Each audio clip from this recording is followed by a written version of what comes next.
So Lost Orbit is a speed-based dodge 'em up. So what I mean by that is basically you don't have any guns. You play as Harrison, who's a maintenance worker who's stranded in deep space, and your ship gets destroyed while you're doing maintenance work on a relay, and you have to make it across 4 solar systems back home, but all you really have is your jetpack. So you're pretty much doomed to die, and you kind of take it upon yourself that you're going to try to make it home anyways. Along the way, you run into Atlee, who's a space probe, and he's alien to your culture.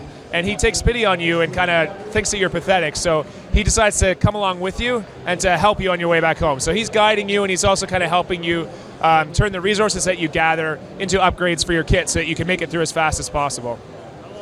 So it came out in May of this year, so May 12th, which is about 3 months ago. And before that, we were developing it for about, I think it was about a year and 3 quarters. So, yeah. Our company's called PixelNAUTS. We're a St. Catharines-based operation. We're out of Ontario, Canada.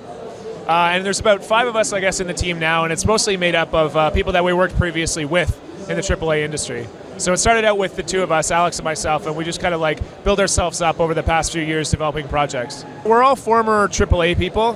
We used to work for Silicon Knights, and Alex and myself were the co-founders of the company.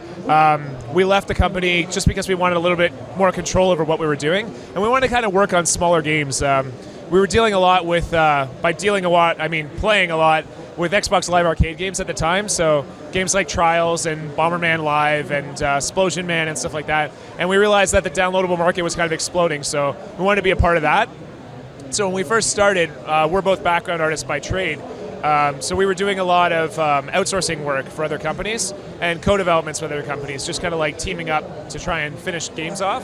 When we first started, we did a mobile game that was a co-development called Raccoon Rising on iOS and Android. We did a Steam game called Waveform, which is kind of like a sine wave puzzling game.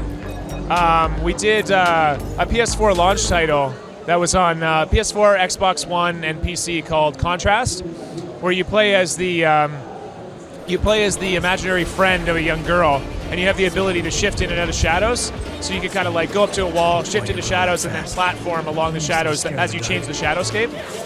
So we teamed with a company out of Montreal called Compulsion, and we did all the background art for that. Lost Orbit, kind of the culmination of all that. After years of doing contract work, we put everything in and kind of bootstrapped our own project.